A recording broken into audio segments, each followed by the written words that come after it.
चलिए दोस्तों, अपना आगे वाला जो टॉपिक है वो है राजस्थान की भौतिक स्थिति और विस्तार। तो यहां पर आप टॉपिक पढ़ोगे राजस्थान की भौतिक स्थिति, या सीधी सी बात को राजस्थान की स्थिति को पढ़ोगे आप, और एक राजस्थान के विस्तार को पढ़ोगे। स्थिति और विस्तार से अगर आप समझो तो स्थिति का मतलब राजस्थान कहाँ पर स्थित है, इसके जिले कौन कौन से, वो कहाँ पर स्थित है, कौन कौन सा जिला कहाँ पर स्थित है। राजस्थान की स्थिति इंडिया के संदर्भ में, भारत के संदर्भ में कहाँ पर है, राजस्थान की स्थिति इस संसार या इस विश्व के संदर्भ में कहाँ पर है, इस पूरे को स्थिति में देखना पड़ेगा। फिर राजस्थान के विस्तार को देखना पड़ेगा कि जो हमारा राजस्थान है, प्यारा राजस्थान है, वो किस तरीके से अपनी बाहें फैला के हमारे देश में, इस पूरे विश्व में खड़ा है, और कहाँ कहाँ पर इसकी सीमाएं कौन कौन से राज्यों से लग रही है, कहाँ कहाँ पर इसकी सीमाएं अंतर्राष्ट्रीय सीमा बना रही है। ठीक है, तो इस प्रकार से इसकी पूरी जानकारी हमको हासिल करनी होगी। यही है राजस्थान की भौतिक स्थिति और विस्तार।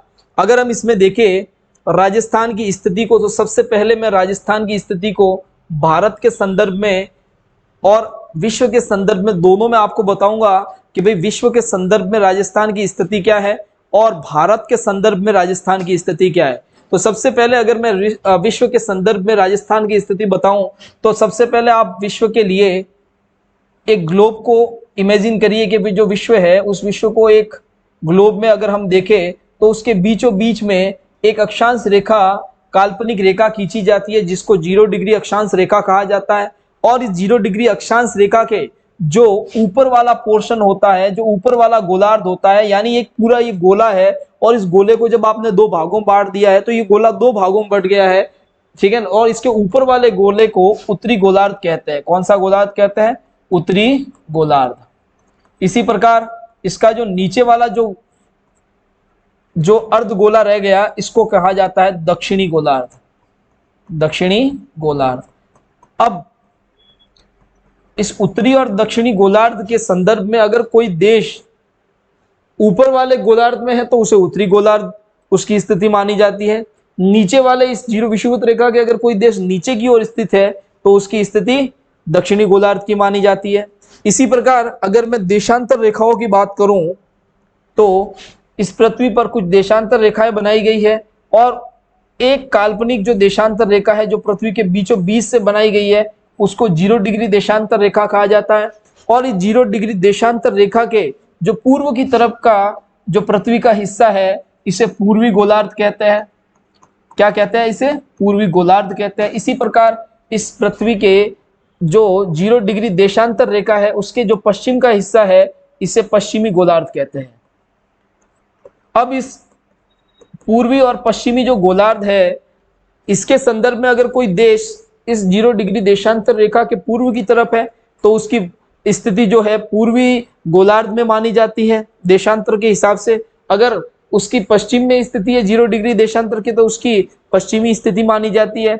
अब अगर हम हमारे इंडिया की बात करें तो यहाँ पर हमारा प्यारा भारत देश जो है वो यहाँ पर स्थित है। तो अगर इसको हम गोलार्ध में देखें तो भारत की स्थिति क्या है? जो भारत की स्थिति होगी वो हमारे राजस्थान की स्थिति भी होगी विश्व के संदर्भ में या पृथ्वी के संदर्भ में, क्योंकि राजस्थान भारत में ही स्थित है। तो हम देखें कि भाई भारत की स्थिति क्या है, तो भारत आपको दिखाई देगा। अगर अक्षांश रेखाओं के हिसाब से देखो तो कौन से गोलार्ध में है? ये उत्तरी गोलार्ध में। अक्षांश रेखाओं के हिसाब से देखे तो कौन से गोलार्ध में? उत्तरी गोलार्ध में। और देशांतर रेखाओं के हिसाब से देखे तो राजस्थान कौन से गोलार्ध में है? पूर्वी गोलार्ध में है। ठीक है, मतलब भारत की बात करूं तो भारत की बात की जाए तो अक्षांश रेखाओं के हिसाब से तो वो उत्तरी गोलार्ध में, और देशांतर रेखाओं के हिसाब से पूर्वी गोलार्ध में स्थित है।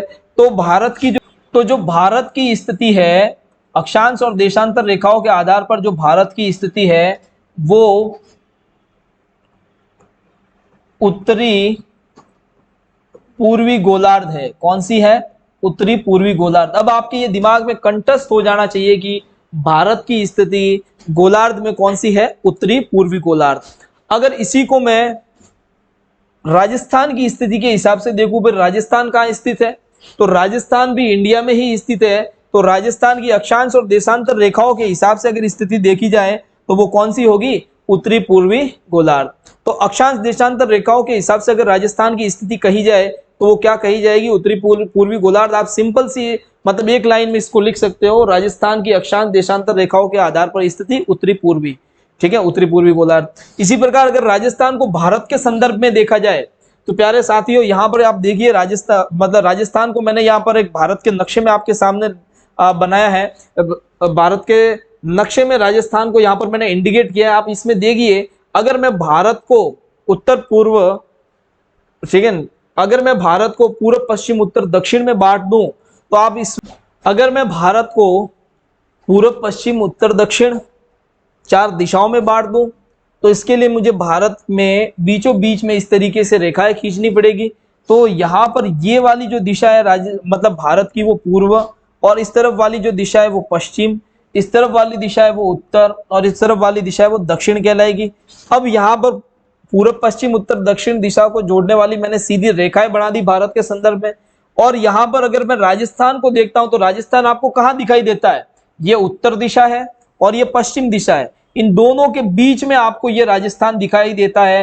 तो राजस्थान की स्थिति इन दोनों के बीच में है, इसलिए राजस्थान की स्थिति को क्या कहा जाएगा, उत्तर पश्चिम। कौन सा कहा जाएगा, उत्तर पश्चिम। तो भारत के संदर्भ में तो बहुत महत्वपूर्ण बात, अगर भारत के संदर्भ में राजस्थान की स्थिति पूछी जाए तो वो है उत्तर पश्चिम, और राजस्थान की स्थिति गोलार्ध के संदर्भ में पूछी जाए तो वो कौन सी है, उत्तरी पूर्वी गोलार्ध है।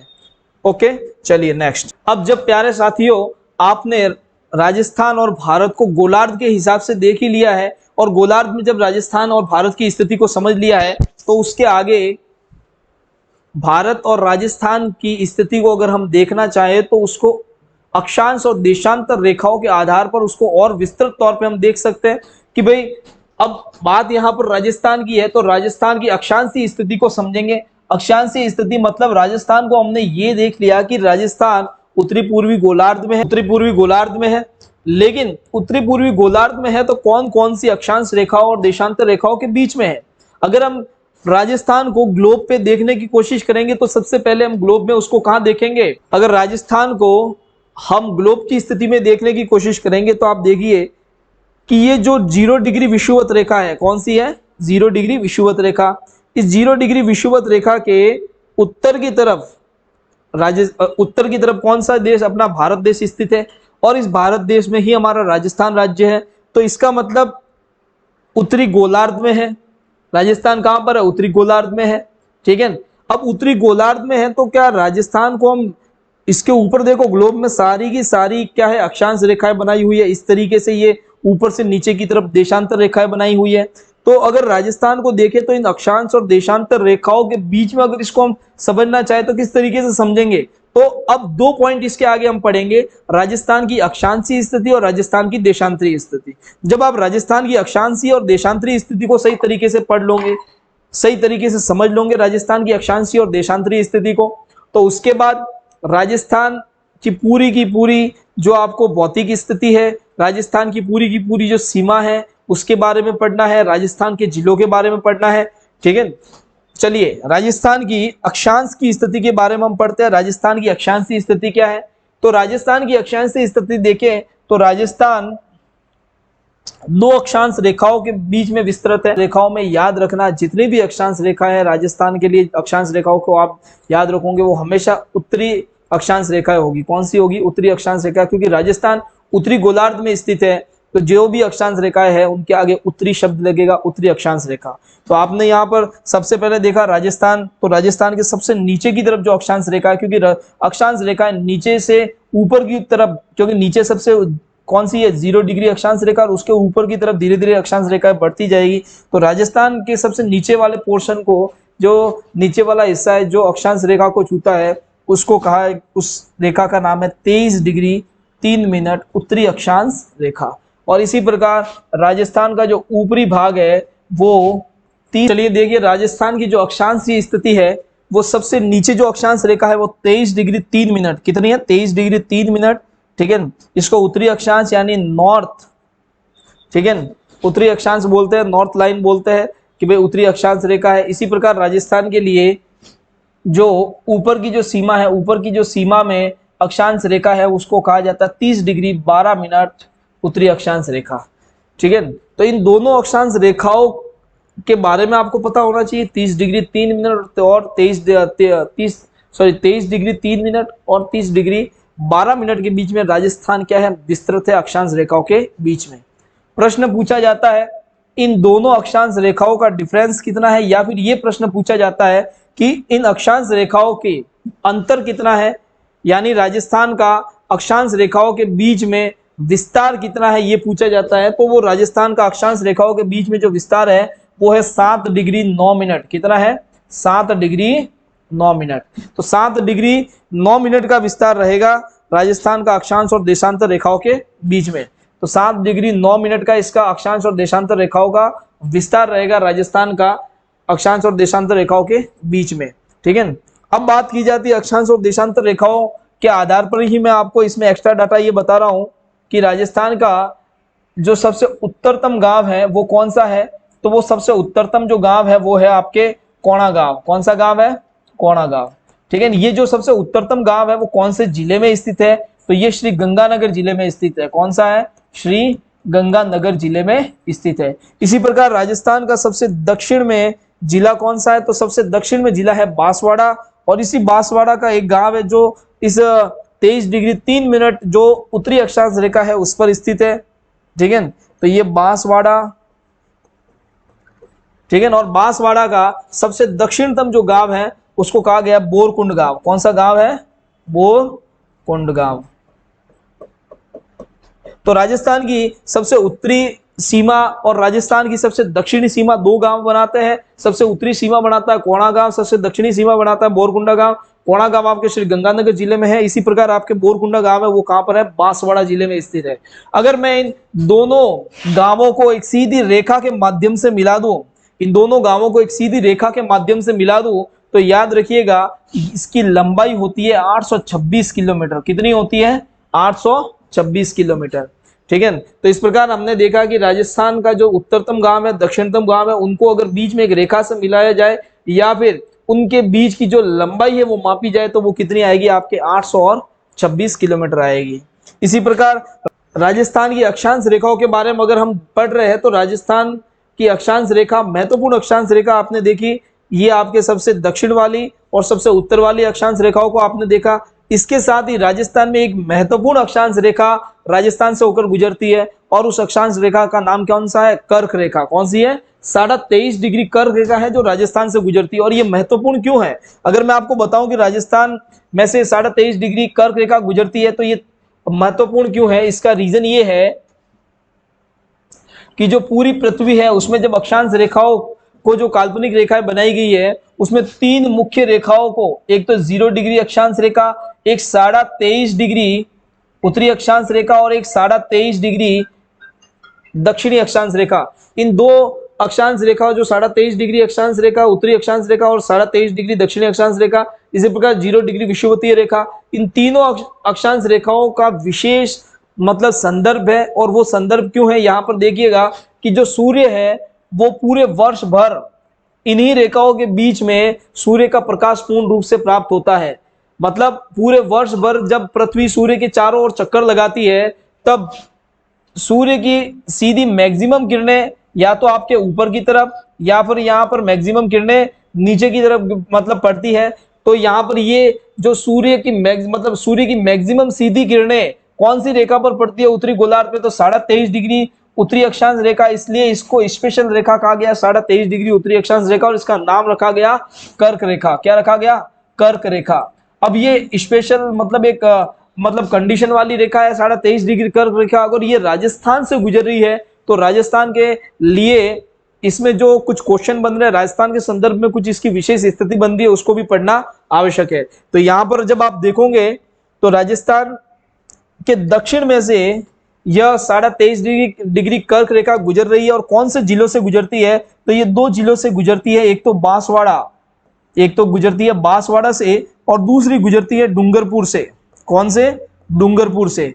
अब यहां पर ध्यान दीजिएगा राजस्थान से जो ये कर्क रेखा गुजर रही है तो राजस्थान से गुजरने पर इसकी लंबाई कितनी है? तो 26 किलोमीटर राजस्थान में इसकी लंबाई है। इस 26 किलोमीटर में भी सबसे ज्यादा लंबाई बांसवाड़ा में है। प्रश्न इंपोर्टेंट ये बनता है कि बांसवाड़ा डूंगरपुर में से कर्क रेखा गुजर रही है, तो सबसे ज्यादा कर्क रेखा की लंबाई कौन से जिले में है? तो सबसे ज्यादा कर्क रेखा की लंबाई किस जिले में है? आपके बांसवाड़ा जिले में है।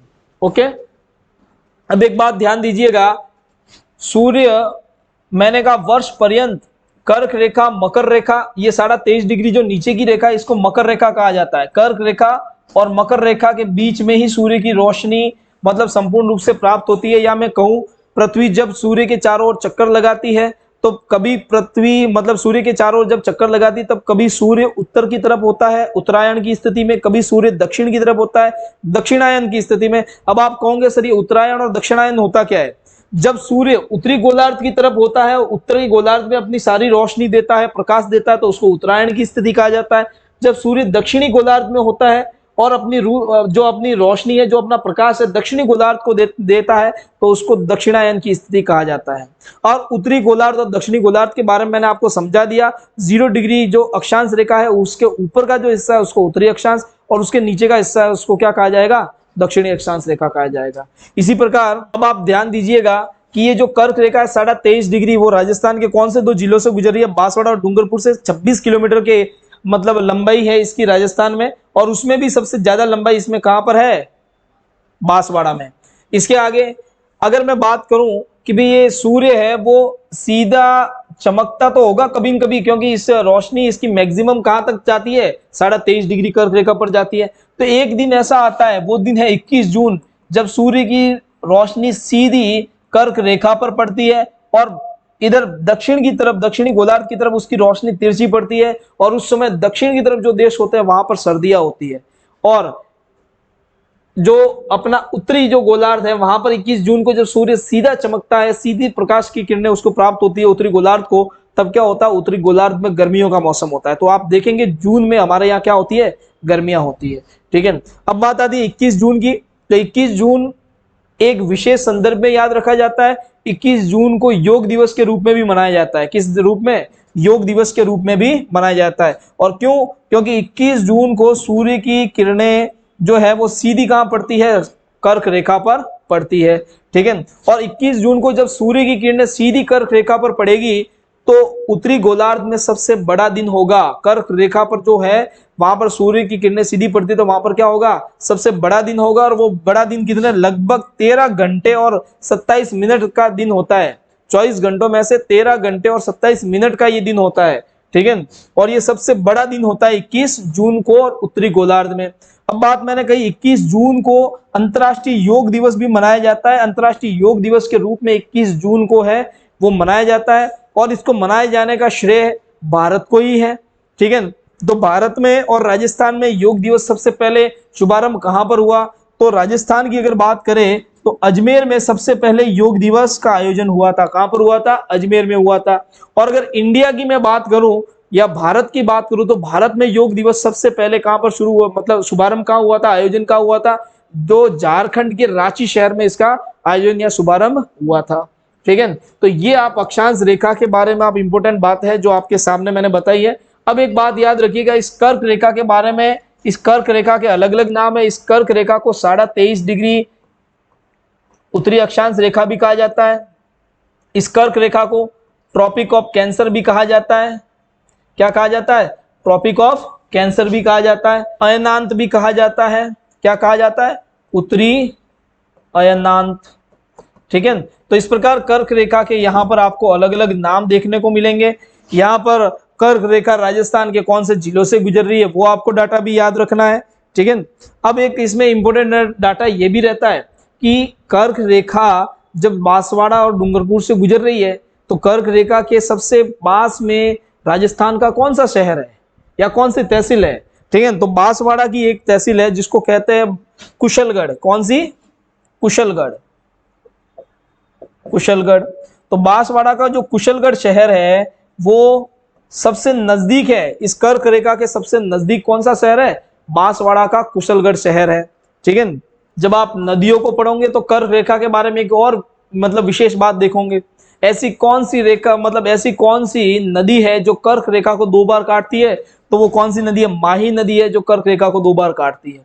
ठीक है। तो जब नदियों का पोर्शन पढ़ेंगे तो एक और इंपॉर्टेंट आपके जिसमें जीके का क्वेश्चन बनेगा। राजस्थान की जब आपने उत्तर से दक्षिण की अक्षांशीय स्थिति को देख लिया, तो इसी प्रकार राजस्थान की पूर्व से पश्चिम की स्थिति को भी देखेंगे। राजस्थान की पूर्व से पश्चिम की जो देशांतरी है स्थिति उसको भी समझेंगे। आप देखोगे कि 0 डिग्री देशांतर रेखा के पूर्व की तरफ राजस्थान स्थित है। कहां पर स्थित है? 0 डिग्री देशांतर रेखा के पूर्व की तरफ राजस्थान स्थित है।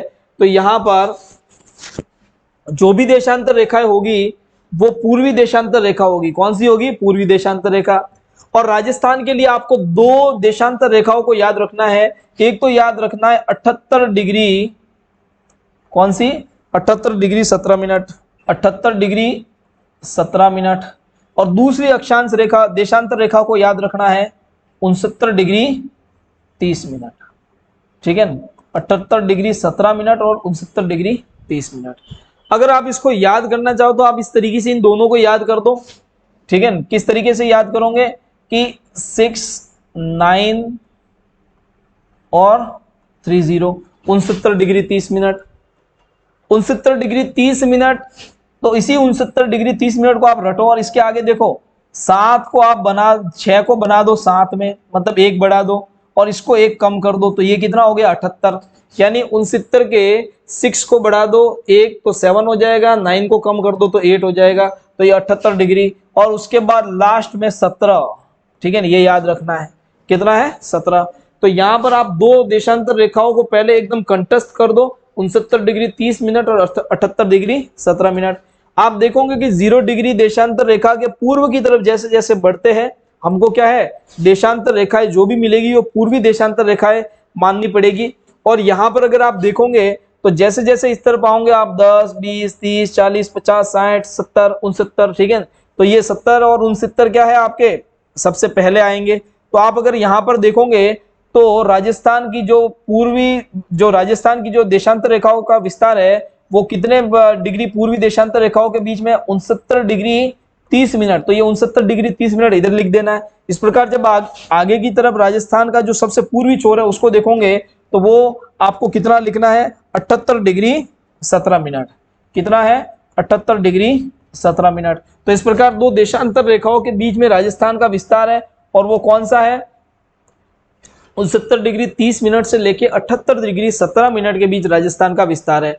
अब इन दोनों के बीच का अगर आपको कहूं कि राजस्थान का देशांतरी विस्तार का अंतर कितना है या देशांतरी विस्तार कितना है, तो ठीक है, तो आपको ये देखना होगा कि राजस्थान का जो देशांतरीय विस्तार है यानी राजस्थान दोनों देशांतर रेखाओं के बीच में कितना फैला हुआ है, तो राजस्थान का जो देशांतरीय विस्तार है वो आपके रहेगा 8 डिग्री 47 मिनट। कितना रहेगा? 8 डिग्री 47 मिनट।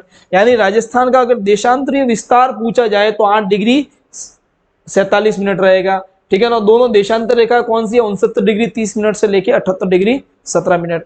इसी प्रकार राजस्थान के इन दोनों देशांतर रेखाओं पर मैं गांवों की स्थिति देखूं तो राजस्थान के सबसे पूर्व में एक गांव है उसको कहते हैं सिलाना गांव। कौन सा गांव है? सिलाना गांव। और ये कौन से? धौलपुर में। कौन से जिले में स्थित है? धौलपुर में। तो राजस्थान के सबसे पूर्व में कौन सा? सिलाना गांव है, धौलपुर में स्थित है। इसी प्रकार राजस्थान के सबसे पश्चिम में अगर आप देखोगे तो ये सिलाना गांव आपके पूर्व में और पश्चिम में आपके यहाँ पर कौन सा गांव है? कटरा गांव। कौन सा गांव है? कटरा गांव। और ये कटरा गांव जो है वो आपके जैसलमेर में स्थित है। कहाँ स्थित है? जैसलमेर में स्थित है। अगर मैं इन दोनों गांवों को एक रेखा से मिलाने की कोशिश करूं या फिर यहाँ के बीच की पूरी दूरी को मापने की कोशिश करूं तो वो होगी 869 किलोमीटर। कितनी है? 869 किलोमीटर। और इस 869 किलोमीटर को अगर मैं देखूं तो ये विस्तार कौन सा है? आपका पूर्व से पश्चिम। इसी प्रकार आपने पहले देखा था कि उत्तर से दक्षिण में राजस्थान का विस्तार कितना था? 826 किलोमीटर। तो अगर आप देखते हो तो पूर्व से पश्चिम और उत्तर से दक्षिण राजस्थान का विस्तार अगर देखते हैं तो लगभग दोनों विस्तार आपको समान दिखाई देते हैं। 826 और 869 ज्यादा फर्क नहीं है, लेकिन यह है कि राजस्थान 826 यानी ऊपर से उत्तर से दक्षिण की तरफ कम फैला हुआ है और उत्तर पूर्व से पश्चिम की तरफ ज्यादा फैला हुआ है। तो ऊपर से थोड़ा ऐसे सिकुड़ा हुआ और दोनों साइड से क्या है? राजस्थान थोड़ा चौड़ा है। ठीक है, अगर मैं इसको एक रेखा के माध्यम से इन चारों गांवों को मिलाऊं तो देखो इसकी आकृति एक पतंग के आकार की बनती है। तो राजस्थान की जब आप आकृति को पढ़ोगे तो वो कौन सी आकृति आएगी? पतंगाकार आकृति आएगी या फिर विषम कोणीय चतुर्भुज आएगी। चतुर्भुज बनेगा, देखो इसमें 4 भुजाओं वाला चतुर्भुज बनेगा, विषम कोणीय चतुर्भुज इसकी आकृति आएगी। ठीक है, नेक्स्ट देखिए, राजस्थान के सबसे मध्य में एक गांव है जो कि नागौर में स्थित है। कौन सा गांव है? लापोलाई गांव है। कौन सा गांव है? लापोलाई गांव। तो राजस्थान के मध्य में नागौर, नागौर के भी मध्य में एक गांव है, उसका नाम क्या है? लापोलाई गांव। कौन सा गांव है? लापोलाई गांव। अब इस लापोलाई गांव के लिए आपको देखो ध्यान देना, सैटेलाइट सर्वे में एक दूसरा गांव आया है और आपके मध्य में गांव जो किताबों में चल रहा है वो कौन सा मध्य में गांव बताया गया? लापोलाई गांव। लेकिन जब सैटेलाइट से सर्वे किया गया तो राजस्थान के सबसे मध्य में एक गांव का नाम मतलब दूसरा बताया गया कि भाई दूसरा गांव है सबसे मध्य में, और वो गांव कौन सा है? गगराना गांव। कौन सा है? गगराना गांव। तो अगर सैटेलाइट सर्वे के अनुसार राजस्थान का मध्य गांव की बात की जाए तो गगराना गांव है, और अगर राजस्थान के सबसे मध्य गांव की बात की जाए तो कौन सा गांव है? लापोलाई गांव है। ठीक है, इन दोनों आप डाटा को याद रखोगे। ठीक है, चलिए अब बात की जाती है कि जो राजस्थान का सबसे पूर्वी भाग है और सबसे पश्चिमी भाग है, कितना विस्तार है इसका? 869 किलोमीटर का विस्तार है।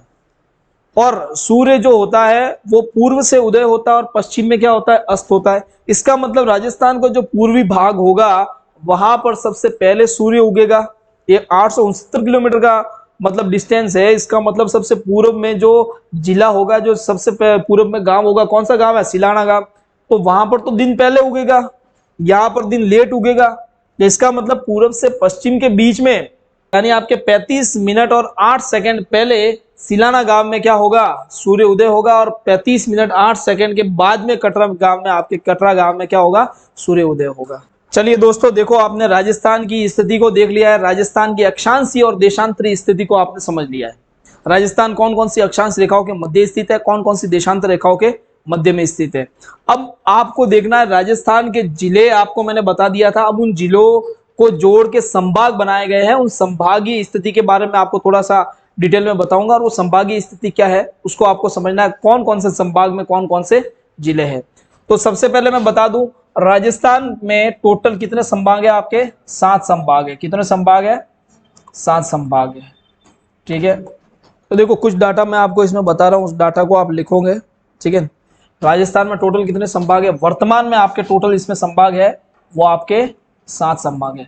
लेकिन राजस्थान में जो संभागीय स्थिति की या संभागों की जो स्थिति की, संभागीय स्थिति की जो शुभारंभ किया गया था, संभागीय स्थिति का जो शुभारंभ किया गया था वो 1949 में किया गया था। 1949 में राजस्थान के संभागीय स्थिति का शुभारंभ किया गया था, और उस समय राजस्थान के जो संभाग थे वो थे जयपुर, जोधपुर, बीकानेर, कोटा और उदयपुर। तो जब 1949 में राजस्थान में संभागीय स्थिति की शुरुआत की गई तो कितने संभाग थे राजस्थान में? 5 संभाग थे, उदयपुर, जोधपुर, बीकानेर, कोटा और जयपुर। ठीक है, ये 5 इसमें संभाग मतलब आपके 1949 में थे। उसके बाद 1962 में जब मोहनलाल सुखाड़िया की सरकार बनी, ठीक है, तो मोहनलाल सुखाड़िया ने संभागीय स्थिति को समाप्त कर दिया। मोहनलाल सुखाड़िया। तो प्रश्न बनता है कौन से मुख्यमंत्री के काल में संभागीय स्थिति को समाप्त किया गया? तो संभागीय स्थिति को या संभागों को किसने समाप्त कर दिया? मोहनलाल सुखाड़िया सरकार ने, और मोहनलाल सुखाड़िया ने संभागीय स्थिति को समाप्त कर दिया था। लेकिन उसके बाद 26 जनवरी 1987 में, ठीक है, संभागीय स्थिति की वापस शुरुआत हुई है 26 जनवरी 1987 में। और 26 जनवरी 1987 में उस समय हरिदेव जोशी की, कौन सी? हरिदेव जोशी की सरकार थी, और हरिदेव जोशी की सरकार ने वापस क्या कर दिया? संभागीय स्थिति को बहाल कर दिया, यानी संभागीय स्थिति को 26 जनवरी 1987 में वापस शुरू कर दिया। सबसे जो अंतिम का संभाग है ना, ठीक है, सबसे अंतिम का जो संभाग है, सबसे अंतिम का संभाग है वो भरतपुर संभाग बना। कौन सा संभाग बना? भरतपुर संभाग बना। ठीक है, और भरत को 4 जून 2005 को भरतपुर संभाग को बनाया गया। तो इस प्रकार भरतपुर संभाग के बनते ही संभागों की संख्या कितनी हो गई? 7 हो गई, ठीक है ना। और वर्तमान में 7 संभाग है। वो कौन कौन से संभाग है मैंने आपके सामने पूरा डायग्राम में बता रखा है कि भाई कौन कौन से संभाग है, उनके लिए कौन कौन से जिले हैं वो भी इसमें बता रखे हैं। उसको अभी हम डिटेल में देखेंगे, किस किस तरीके से इन जिलों को याद रखना वो भी बताऊंगा। अब विद्यार्थियों ध्यान देना, यहाँ पर 7 संभाग मैंने बताए। तो यहाँ पर आपको जो ब्लू कलर का जो ऊपर का पोर्शन दिख रहा है वो आपके बीकानेर संभाग है। कौन सा संभाग है? बीकानेर संभाग, ठीक है। जो इस तरफ आपको जो संभाग दिखाई दे रहा है वो कौन सा संभाग है? आपके जोधपुर, जो पीले कलर में मैंने बता रखा है वो कौन सा है? जोधपुर संभाग, ठीक है। और जो ऊपर की तरफ यहाँ पर जो संभाग है वो आपके है जयपुर संभाग। कौन सा है? जयपुर संभाग। इसी प्रकार ये जो पूर्व की तरफ जो संभाग है वो आपके है भरतपुर संभाग। इसी प्रकार जो नीचे ग्रीन कलर में बता रखा है वो है आपके कोटा संभाग। कौन सा संभाग है? कोटा संभाग। और यहाँ पर ये वाला जो संभाग है वो है आपके उदयपुर संभाग। अब बात यहाँ पर ये ध्यान देनी है आपको कि भी ये संभाग 7 तो है और बीच में सबसे आपके कौन सा संभाग है? अजमेर संभाग, ठीक है। ये 7 संभाग है आपके, टोटल 6 है ये बाहर की तरफ, और बीचों बीच में कौन सा? अजमेर संभाग। ये 7 संभाग आपको पता होने चाहिए। और 7 संभागों में कौन कौन से जिले हैं वो आपको पता होने चाहिए। आपने जिलों के बारे में पता किया कि जिले कैसे कैसे हम याद रख सकते हैं। वैसे के वैसे अब मैं कुछ ट्रिक बताऊंगा कि एक एक संभाग में कितने जिले हैं और वो कौन कौन से जिले हैं वो आपको याद करने हैं। तो देखो जिलों को देखेंगे तो सबसे पहले बीकानेर में अगर आप जिले देखते हो तो टोटल बीकानेर में आपको 4 जिले मिलेंगे। कितने जिले मिलेंगे? 4 जिले, ठीक है। इसी प्रकार जयपुर में आपको कितने जिले मिलेंगे? 5। 4 और 5 कितना हो गए? 9। भरतपुर में आपको 4 जिले मिलेंगे। 9 और 4 कितना हो गए? 13। और उसके बाद कोटा में 4 जिले मिलेंगे, 4 17। इसी प्रकार उदयपुर में आपको टोटल 6 जिले मिलेंगे, ठीक है। कितने हो गए थे ये? 17 और 6 कितने हो गए? 23। और यहाँ पर आपको 6 जिले मिलेंगे, कितने हो गए? 29। और अजमेर में आपको यहाँ पर कितने मिलेंगे? 4 जिले। 29 और 4 कितने हो गए? 33। तो टोटल आपको ये आपके 33 जिले इन 7 संभागों में देखने को मिलेंगे। अब किस तरीके से इन संभागों को याद रखा जाए, कौन कौन सा संभाग किस तरफ है, कौन कौन से जिले इन संभागों में है वो हमको देखना है, ठीक है। तो देखिए सबसे पहले अगर आपको संभाग याद करने हैं तो आप देखिए राजस्थान हमेशा एक शासकों का मतलब एक जो कहे कि राजा महाराजाओं का गढ़ रहा है, ठीक है। तो शासन करने वाला एक स्थान राजस्थान रहा है और शासन करने के लिए राजगद्दी तो होती है, ठीक है। शासन करने के लिए एक कुर्सी तो होगी, राजगद्दी तो होगी। तो सबसे बीचों बीच में राजस्थान में एक आप कुर्सी बिठा दो, आप सिंहासन लगा दो। और वो सिंहासन आप देखिए इस तरीके से मैंने एक सिंहासन लगा दिया, ये एक कुर्सी लगा दी, सिंहासन लगा दिया, ठीक है। राजस्थान हमेशा शासकों की धरती रही है, ठीक है। कई मतलब वंशजों ने, कई लोगों ने यहाँ पर शासन किया है, कई, ठीक है। कभी आपके यहाँ पर राजपूतों का शासन, कभी अंग्रेजों का, कभी मुगलों का शासन। तो इस प्रकार राजस्थान को अगर कहे तो यह पूरा ही शासकों का एक राज्य रहा है हमेशा से। और मैंने यहाँ पर बीचों बीच में एक सिंहासन बना दिया है, एक कुर्सी बना दी है, ठीक है। और ये सिंहासन बीचों बीच में है, इसको अजमेर से याद रखेंगे। क्या रखेंगे? अजमेर। और अजमेर में कितने जिले हैं? 4 जिले हैं, ठीक है। और ये 4 जिले आपको देखिए एक स्टोरी से मैं बताता हूं, आप कभी नहीं भूलोगे। अजमेर में अगर आप देखो तो एक जिला है नागौर, ठीक है। अजमेर जो संभाग है उसमें एक जिला है नागौर। और इस नागौर में आप आगे पढ़ोगे तो यहाँ पर क्या है? बहुत सारी खारे पानी की झीलें नागौर में स्थित है। और यहाँ पर जो पानी है वो पानी भी क्या है? यहाँ पर थोड़ा खारापन लिया हुआ है। जो आप भूगर्भिक जल यहाँ पर मतलब देखोगे तो वो भी क्या है? थोड़ा भारी रहेगा, थोड़ा खारा रहेगा। तो इस प्रकार के यहाँ लोगों ने क्या किया? यहाँ पर लोगों ने खारे पानी से निजात पाने के लिए अपने घर में टैंकर की व्यवस्था की कि भाई टैंकर डलवाएंगे। टैंकर डलवाने के लिए उन्होंने क्या किया? टाँके बनवाए, ठीक है। तो टाँके बनवा दिए और टाँकों में उन्होंने पानी भरना शुरू कर दिया। तो और उसके बाद भले ही सरकारें आ गई, शासन बदल गए, ठीक है, लोकतंत्र आ गया, सरकारें आ गई, अब भले ही वहां पर दूसरे पानी की व्यवस्था हो, लेकिन आज भी नागौर में क्या है? टाका है। तो आप इसको ऐसे याद रख सकते हो, नागौर में आज भी टाका है। तो ये कैसे याद रहेगा? आज भी टाका नागौर में। तो इसका मतलब आप इसको ऐसे याद रखोगे, नागौर से नागौर याद हो गया, ठीक है। आज से आपको अजमेर क्या याद रखना है? अजमेर। बी से क्या रखना है, भीलवाड़ा, और टाका से याद क्या रखना है, टोंक। तो आपको स्टोरी याद आनी चाहिए कि जब भी आप नागौर संभाग की बात करो तो वहां पर नागौर, सॉरी, जब भी आप अजमेर संभाग की बात करो तब आपको वहां पर नागौर जिले के बारे में पता होना चाहिए। और नागौर जिले में आपको मैंने बताया कि वहां पर क्या खूब सारा खारा पानी था, वहां पर झीलें है, भूगर्भिक जल भी वहां पर बहुत सारा खारा है, ठीक है। तो इस प्रकार लोगों ने वहां पर क्या बना रखे है, टाके। अब देखो ये मैं एक सिर्फ स्टोरी बना रहा हूं ताकि आपको ये याद रहे। तो लोगों ने टाके बनाए हैं, टाकों में पानी डाल रहे हैं, टैंकर से पानी डाल रहे हैं। अब भले उनके पास पानी की सप्लाई कुछ दूसरी भी हो, लेकिन नागौर में आज भी क्या है, टाका है, ठीक है। तो नागौर, आ से अजमेर, भीलवाड़ा और टाका। अब इसी सिंहासन जो मैंने आपके सामने बनाया है, ठीक है, इसको देखिए आप, इसके ऊपर की तरफ ऐसे दो लाइन, ठीक है। तो ये इसके सिंहासन के ऊपर इस तरीके से दो सिंह बने हुए हैं। क्या बने हुए हैं, सिंह बने हुए हैं, ठीक है। इसी प्रकार इसके यहाँ पर नीचे दो पैर बने हुए हैं, यहाँ पर एक पैर बना हुआ है, एक पैर यहाँ पे बना हुआ है, ठीक है। ये इस प्रकार से नीचे की तरफ दो पैर बने हुए हैं, ठीक है। तो इस तरीके से मैंने क्या किया, ये नीचे दो पैर, ये दो पैर बना दिए, और इसके दो हाथ बना दिए, एक हाथ इधर और एक हाथ इधर बना दिया। तो ये सिंहासन है, और सिंहासन के ऊपर की तरफ दो सिंह है, इधर आपके एक हाथ, इधर एक हाथ है, नीचे की तरफ दो पैर है, ठीक है। तो यहाँ पर इसको मैंने इस तरीके से पूरे राजस्थान के नक्शे को बांट दिया। अब इसके सिंगों के बीच में ऊपर की तरफ, सिंगों के बीच में ऊपर की तरफ क्या है, बीकानेर संभाग है। कौन सा संभाग है, बीकानेर संभाग। तो ये ऊपर वाला जो संभाग है वो है बीकानेर संभाग। और इसके लिए जब मैंने जिले याद करवाए तब भी आपको बताया था कि भाई बीकानेर संभाग के लिए आपको याद रखना है, एक ध्वज को याद रखना है, ठीक है। क्या याद रखना है, एक ध्वज को याद रखना है। और उस ध्वज को कौन लेके जा रहे हैं, हनुमान जी लेके जा रहे हैं।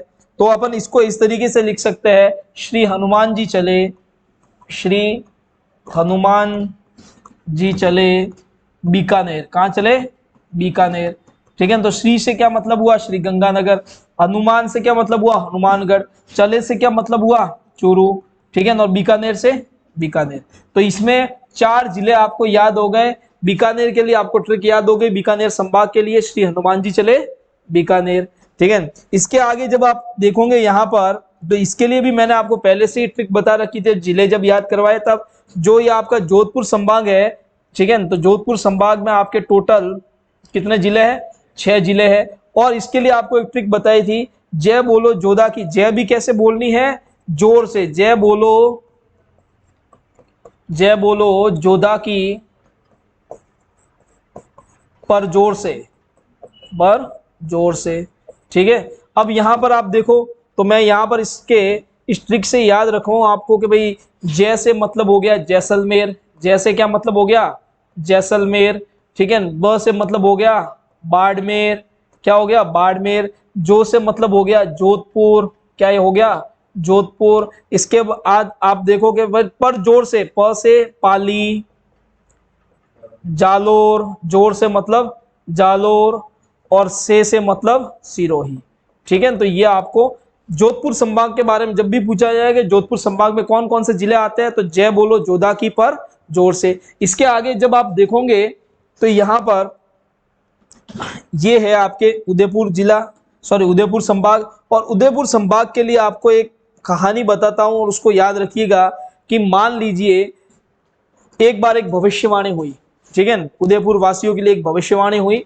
और भविष्यवाणी इस प्रकार से थी कि आकाश से एक भविष्यवाणी होती है और कहते हैं कि भाई उदयपुर के लिए, उदयपुर में राज करने के लिए हमने प्रताप को बनाया है, और वो पूरा डूब, चित्त से डूब कर आपके उदयपुर की सेवा करेगा। एक भविष्यवाणी क्या हुई, और देखिए आपने देखा ही है इतिहास में प्रताप ने उदयपुर जो मेवाड़ था उसमें शासन किस तरीके से, पूरा किस तरीके से डूब कर शासन किया था।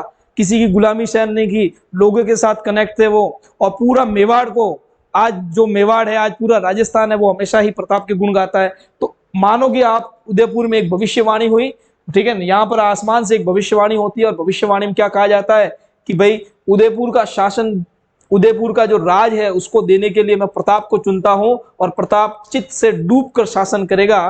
तो मैं यहां पर लिखता हूं, ये भविष्यवाणी है। भविष्यवाणी क्या है, उदयपुर का राज प्रताप को। भगवान उदयपुर का राज किसको दे रहे हैं? प्रताप को। और प्रताप क्या कर रहे हैं? चित्त से डूबकर शासन करेंगे इस पे, चित्त से डूबकर शासन करेंगे। तो आप इसमें देखिए इसके जिले किस तरीके से याद रखोगे, उदयपुर संभाग के तो उदयपुर, ठीक है। राज से राज संबंध, राज से क्या आ गया? राज संबंध। प्रताप से क्या आ गया? प्रतापगढ़। क्या आ गया? प्रतापगढ़। और चित्त से डूबकर शासन करेंगे, चित्त से मतलब चित्तौड़गढ़। क्या है? चित्तौड़गढ़। और डूब यानी डू से डूंगरपुर, और ब से बांसवाड़ा, बांसवाड़ा, ठीक है। तो ये आपके 6 जिले हो गए। उदयपुर संभाग में कितने जिले थे? 6 जिले थे, ठीक है। तो इस प्रकार आपने ये उदयपुर संभाग के 6 जिले याद कर दिए। इसके आगे अगर आप देखोगे तो ये कौन सा संभाग है? कोटा संभाग है। कौन सा संभाग है? कोटा संभाग, ठीक है। अब इस कोटा संभाग के लिए किस तरीके से आप जिले याद रखोगे? और कोटा संभाग में कितने जिले हैं? 4 जिले। कितने जिले हैं? 4 जिले हैं। और उनको याद रखने के लिए कोटा संभाग में याद रखिएगा, मैं एक और कहानी सुनाता हूं। कोटा में मेरा घर है और कोटा में क्या है? बार पड़ा हुआ झाड़ू, बूंदाबांदी हो रही है और वो भीग जाएगा, खराब हो जाएगा, ठीक है। तो आप इसको इस तरीके से याद रखोगे कि भाई कोटा में क्या है? घर है, कोटा में घर, ठीक है। और वहां पर क्या शुरू हो गई? बूंदाबांदी, ठीक है। बार क्या पड़ा है? झाड़ू पड़ा है। तो ये आपको याद रखना है कि स्टोरी को, कि भाई सर ने एक स्टोरी समझाई थी कि सर का घर कोटा में है और सर को घर से फोन आया कि अरे क्या कर रहे हो, बूंदाबांदी शुरू हो गई है, झाड़ू वगैरह सारे बाहर पड़े हैं। तो उदयपुर में घर है, ठीक है, लेकिन सॉरी कोटा में घर है। कहां पर है? कोटा में घर है। और कोटा में घर है तो बूंदाबांदी हो गई है, बाहर पड़ा है झाड़ू। तो कोटा बूंदाबांदी से बूंदी, बार से बारा और झाड़ू से झालावाड़, ठीक है। तो इस प्रकार ये आपको चारों डिस्ट्रिक्ट इसमें याद रहेगी।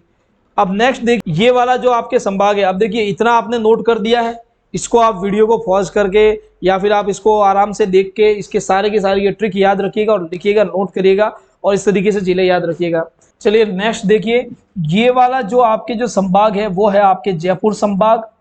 और इस जयपुर संभाग में कितने जिले हैं? 5 जिले हैं। इन 5 जिलों को याद करने की मैं ट्रिक बताता हूँ। वो ट्रिक है जेडीए, जयपुर डेवलपमेंट अथॉरिटी होता है जयपुर में, ठीक है। तो अपन इसको याद रखते हैं जयपुर, डी से दौसा, ठीक है, और ए से अलवर याद रखेंगे। जेडीए ने क्या किया है? सिर पर क्या बनाया है? झुंझुना बनाया है, झुंझुना, ठीक है।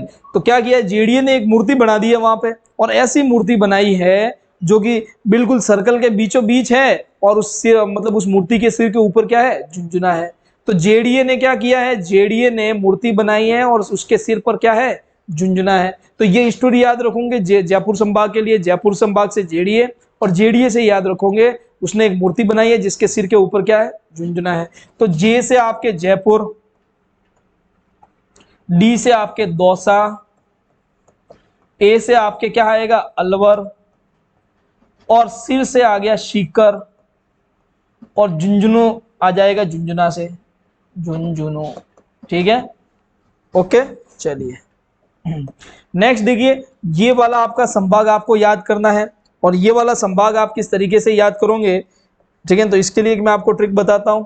अब ये जो संभाग है वो आपके है भरतपुर संभाग। कौन सा है? भरतपुर संभाग। और इसमें कितने जिले हैं? टोटल 4 जिले हैं। देखिए तो इसके लिए आप याद रखो,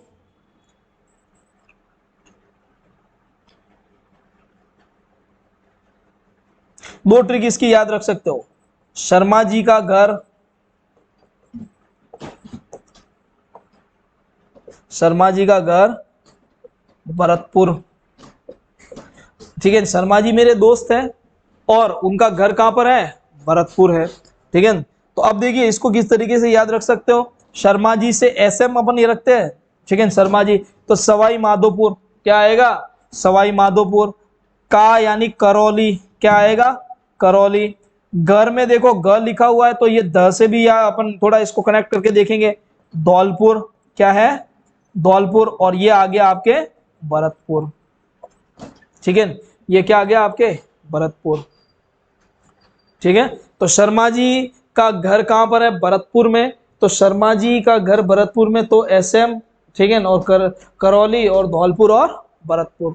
तो इस प्रकार आपको ये सातों जिलों के जो सात संभाग है उसके बारे में मैंने बताया, और सातों संभाग के बारे में आपको स्टोरी बताई। स्टोरी के आधार पे आपको मैंने जिले बताए, कौन कौन से जिले हैं वो आपको इसमें याद रखने हैं। ठीक है, तो देखिए आप वापस, मुझे एक बार इसको मैं आपको रिवीजन करवाता हूँ। वापस आप इसमें देखिएगा भाई कौन कौन से संभाग में कौन कौन से जिले। 7 संभाग बताए थे। संभागीय की व्यवस्था की जो शुरुआत मैंने बताई थी वो कौन सी बताई थी? 1949 में संभागीय व्यवस्था की शुरुआत होती है।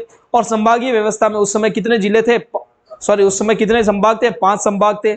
उसके बाद सुखाड़िया सरकार आई थी, मोहनलाल सुखाड़िया, 1962 में, तो उन्होंने क्या कर दिया था? संभागीय व्यवस्था को समाप्त कर दिया था।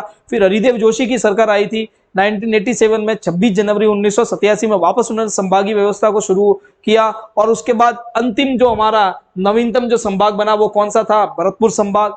इस प्रकार टोटल 7 संभाग हैं, और इन 7 संभागों में सबसे ज्यादा जिले कौन से संभाग में है? एक तो आपके जोधपुर में है और एक किस में? उदयपुर में। दोनों में ही कितने? 6 आपके जिले हैं। ठीक है, जोधपुर संभाग की बात करो तो मैंने इसके 6 जिले याद करने के लिए एक आपको ट्रिक बताई, वो कौन सी थी? जय बोलो जोधा की पर जोर से। तो जय से जैसलमेर, बो से आपके बाड़मेर, जोधा से जोधपुर, पर जोर से यानी पाली, जालोर और सिरोही। उसके बाद मैंने बताया था कि भाई जैसे आपके बताया था कि बिल्कुल बीचों बीच में, राजस्थान के बिल्कुल बीचों बीच में क्या बताना है आपको? सिंहासन बिठाना है। और जो सिंहासन है वो कौन से, किसको रिप्रेजेंट करेगा? वो आपके रिप्रेजेंट करेगा इसमें अजमेर को। किसको रिप्रेजेंट करेगा? अजमेर संभाग को। ठीक है, तो अजमेर संभाग को ये रिप्रेजेंट करेगा। और इस अजमेर संभाग में कितने जिले हैं? 4 जिले हैं। अजमेर संभाग से मैंने एक कहानी बताई थी कि नागौर के लोग क्या कर रहे हैं? घर में टाका बनवा रहे हैं और उसमें पानी रखते हैं। तो अजमेर में नागौर में आज भी क्या है? टाके हैं, इसको याद रखना है।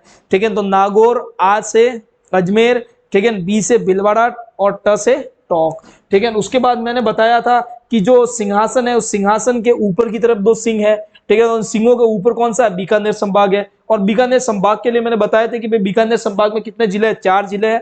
और इसके लिए मैंने बताया था कि हनुमान जी का है, ऊपर की ओर उड़ते हैं। और ऊपर की ओर हमारा संभाग कौन सा है? बीकानेर संभाग है। तो हनुमान जी एक ध्वजा लेके उड़ रहे हैं, तो क्या बोला? श्री हनुमान जी चले बीकानेर। ठीक है, तो श्री से श्री गंगानगर, हनुमानगढ़, और फिर चले से चुरू और फिर बीकानेर। इसी प्रकार मैंने बताया इस सिंहासन के 2 हाथ। ठीक है, तो 2 हाथ में इस तरफ का पोर्शन आपके जैसलमेर बन गया, इस तरफ का पोर्शन जयपुर बन गया। ठीक है, तो 2 पैर नीचे की तरफ बनाए, तो इस तरफ एक आपके कौन सा बन गया? भरतपुर बन गया। इस तरफ आपके उदयपुर, और नीचे की तरफ कौन सा है? कोटा संभाग। अब मैंने उदयपुर के लिए आपको एक कहानी बताई थी कि भाई उदयपुर के लिए क्या कहानी बताई कि उदयपुर में एक भविष्यवाणी होती है, और इस भविष्यवाणी में कहते हैं कि भाई मैं उदयपुर का जो राज है वो किसको दे रहा हूँ? राजपाट प्रताप को दे रहा हूँ। प्रताप क्या है? पूरे चित्त से डूबकर शासन करेंगे। और वैसा ही उन्होंने किया। तो प्रताप ने चित्त से डूबकर शासन किया, और प्रताप को क्या मिला? राज मिला। तो राज मिला, राज संबंध प्रताप से प्रतापगढ़, उदयपुर का उनको राज मिला। ठीक है, चित्त से यानी चित्तौड़गढ़, और डूबकर यानी डू से डूंगरपुर, और ब से बांसवाड़ा। इसी प्रकार आगे देखोगे आप तो कोटा संभाग। और कोटा संभाग के लिए मैंने क्या बताया था? कोटा संभाग के लिए आपको किस तरीके से याद रखना है कि भाई ये कोटा, बूंदी, बारा और झालावाड़। तो कोटा में मेरा घर है और बाहर क्या पड़ा हुआ है? झाड़ू। बूंदाबांदी हो रही है, भीग जाएगा। ठीक है, ये बताया था आपको। कोटा में बारिश का सीजन में खूब ज्यादा, मतलब कोटा में बारिश वगैरह होती है, तो कोटा में बूंदाबांदी हो रही है, बारिश हो रही है। ठीक है, और बाहर क्या पड़ा हुआ है? झाड़ू है, जो कि भीग जाएगा। तो कोटा, और उसके बाद बूंदाबांदी से बूंदी, बाहर पड़ा है तो यानी बारा, और झाड़ू से झालावाड़। ठीक है, इसी प्रकार आगे देखोगे तो आप, ये कौन सा संभाग है? ये भरतपुर संभाग है। और भरतपुर संभाग के लिए मैंने क्या बताया? शर्मा जी का घर कहाँ पर है? भरतपुर में है। ठीक है, तो भरतपुर से याद रखोगे, भरतपुर में किसी का घर है, और किसका घर है? शर्मा जी का घर है। तो शर्मा जी का घर भरतपुर में। तो शर्मा जी से एसएम यानी सवाई माधोपुर, क से करौली, और घर से ग से मैंने ध को कनेक्ट किया, और उसको क्या मानोगे आप? धौलपुर, और फिर ये भरतपुर। इसी के बाद जयपुर के लिए मैंने बताया था कि जयपुर में क्या है? जेडीए है। जेडीए ने रोड पे एक मूर्ति बना रखी है, और उस मूर्ति के सिर के ऊपर क्या बनाया उन्होंने? झुंझुना बनाया है। तो जेडीए ठीक है, जेडीए ने क्या किया? सिर पर झुंझुना लगाया है। तो जेडीए जयपुर, दौसा, अलवर, और सी से सीकर, और झुंझुना से झुंझुनू। ठीक है, तो इस प्रकार ये सारे के सारे आपको संभागों के जिले याद हो गए हैं।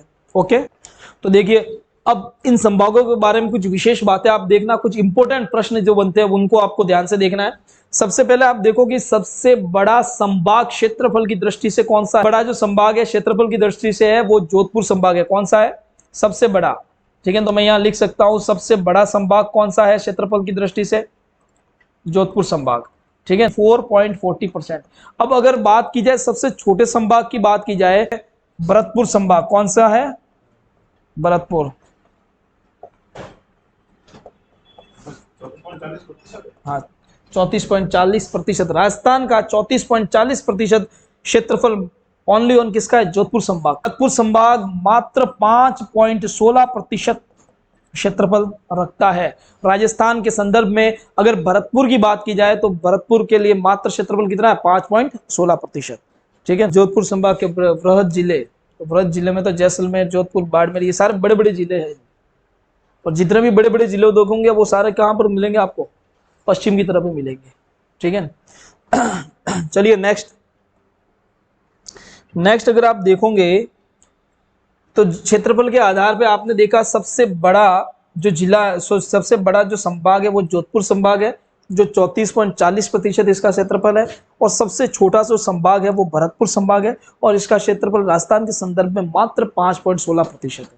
अगर इसी प्रकार आप आगे देखोगे तो जनसंख्या के आधार पर दो संभाग आपको याद रखना है। सबसे बड़ा जनसंख्या के आधार पर संभाग कौन सा है और सबसे छोटा संभाग कौन सा है? तो सबसे बड़ा जनसंख्या के आधार पर संभाग वही होगा जहां पर मैदानी इलाका होगा, जहां पर क्या होगा, लोगों के लिए ज्यादा अपॉर्चुनिटी होगी। और ज्यादातर राज्यों के संदर्भ में उस क्षेत्र को देखा जाता है जहां पर जिले की जहां पर राज्य की राजधानी वगैरह होती है। तो राजधानी कहां पर है आपके? राजधानी कहां पर है आपके? जयपुर में है। और जयपुर जो संभाग है उसकी जनसंख्या सर्वाधिक है। जयपुर संभाग की जनसंख्या आपके 24.43% है। ठीक है, तो सबसे ज्यादा जनसंख्या जो है वो सबसे ज्यादा जनसंख्या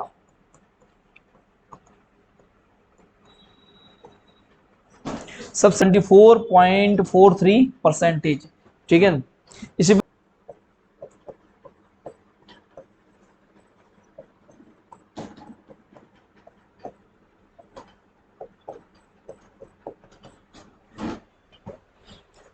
तो देखिए, अब अगर आप जनसंख्या के आधार पे देखते हैं तो सबसे ज्यादा जनसंख्या है वो आपके जयपुर संभाग में रहेगी। जयपुर संभाग आपके एक राजधानी का भी, मतलब जयपुर राजधानी भी है। यहाँ पर आसपास के अगर आप जिलों को देखते हो तो वहां पर जनसंख्या घनत्व बहुत ज्यादा है।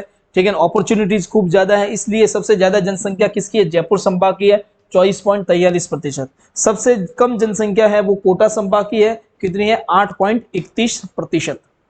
ठीक, अब देखिए जयपुर संभाग के लिए एक दो विशेष बातें आपको बता रहा हूं। सबसे पहली बात तो ये कि यहां पर सबसे ज्यादा साक्षरता है।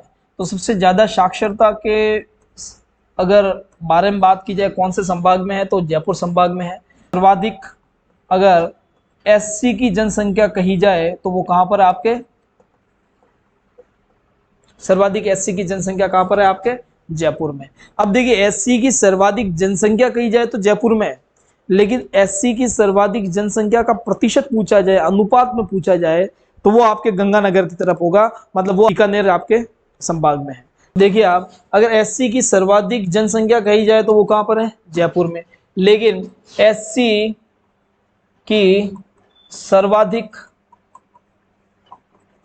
जनसंख्या का अनुपात कहा जाए ना, जनसंख्या का अनुपात अगर पूछा जाए, अनुपात में रेशियो में सबसे ज्यादा, ठीक है, परसेंटेज में सबसे ज्यादा, रेशियो में सबसे ज्यादा जनसंख्या एससी की कहां पर है? तो बीकानेर में आएगी। ओके, तो एससी जनसंख्या के संदर्भ में दो संभागों के बारे में आपको डाटा याद रखना है कि जयपुर संभाग जो है वहां पर एससी की जो जनसंख्या वो सर्वाधिक है, लेकिन अनुपात में देखें तो एससी की जनसंख्या सबसे ज्यादा कहां पर है? बीकानेर में है। ठीक है, अब आगे अगर देखते अपन देखेंगे एससी की बात की तो अपन बात करते हैं एसटी जनसंख्या की बात करते हैं। ठीक है, तो एसटी की जनसंख्या है वो सर्वाधिक एसटी की जनसंख्या आपके उदयपुर संभाग में कहां पर है? ठीक है, तो सर्वाधिक एसटी की जनसंख्या कहां पर मिलेगी आपको? उदयपुर संभाग में।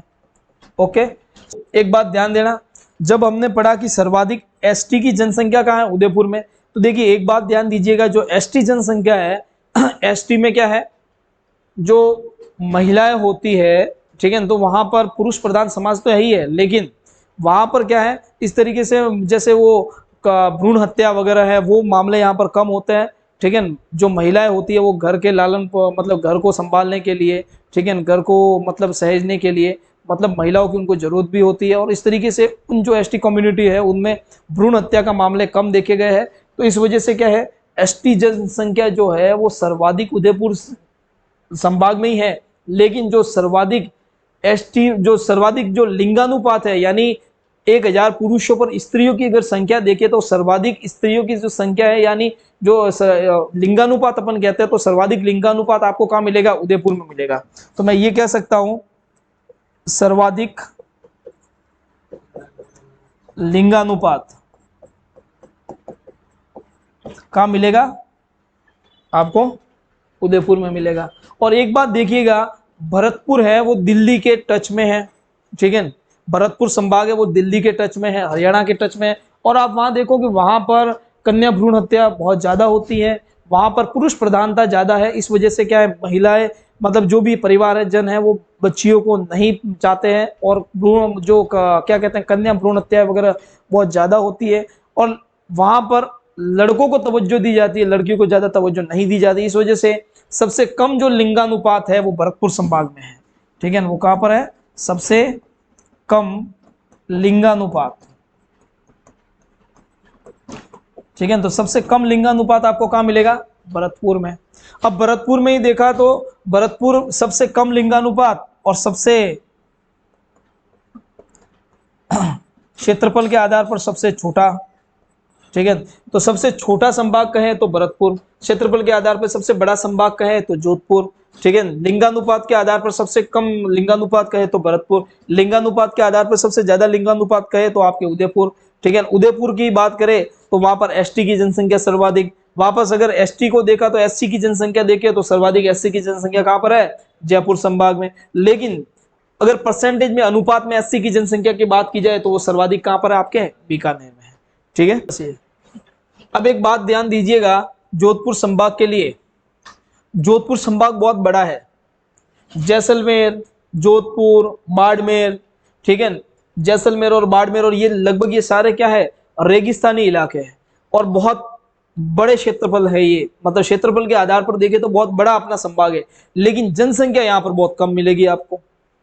एक गांव इधर है तो एक बहुत दूर मिलेगा, ठीक है, ढाणियां आपके 10-10, 12-12 किलोमीटर पर ढाणियां मिलती है, छोटे छोटे गांव मिलते हैं।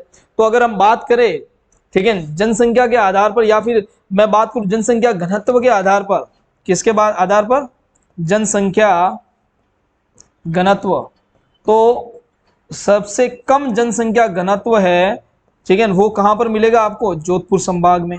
एक लास्ट आप देखिए, इस जो अजमेर जो संभाग है, इस अजमेर संभाग को केंद्रीय स्थिति वाला, कौन सा, केंद्रीय स्थिति, तो सेंट्रल पोजीशन वाला संभाग है वो किसको कहा जाता है, अजमेर संभाग को कहा जाता है। तो केंद्रीय स्थिति वाला संभाग कौन सा आपके, अजमेर संभाग है,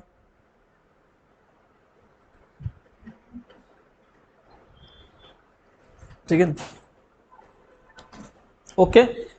इस प्रकार आपने पूरे के पूरे संभाग देखे, इन संभागों में कौन कौन से जिले देखे, उनकी कुछ विशेष बातें देखी, ठीक है। सबसे ज्यादा अगर जिले कहीं मतलब सबसे ज्यादा संभागीय ऐसा कौन सा संभाग है जिसमें सबसे ज्यादा जिले हैं, तो वो आपके जोधपुर और कौन से हो गए, उदयपुर हो गए। बाकी एससी एसटी की जनसंख्या कहाँ पर ज्यादा है, कहाँ पर कम है, कहाँ पर लिंगानुपात ज्यादा है, कहाँ पर कम है, क्षेत्रफल के आधार पर कौन सा बड़ा है, ठीक है। तो ये पूरी की पूरी जानकारी हमको मतलब रखनी है, और उस पूरी जानकारी को एज ए डाटा हमें हमारे पास रखना है, ठीक है। आगे इसी के आगे हम टॉपिक को लेके जाएंगे, जो भी राजस्थान का क्षेत्रफल है, राजस्थान के क्षेत्रफल के आधार पे, ठीक है। तो ये उससे पहले आपको पूरी की पूरी जानकारी होनी चाहिए कि भाई कौन कौन से जिले कहाँ पर है, कौन कौन से संभाग में किस किस जिले की स्थिति आती है। उसके बाद आप देखोगे जिलों की आकृतियां कैसी कैसी है, ठीक है। इसको आगे अपन कल कंटिन्यू करेंगे।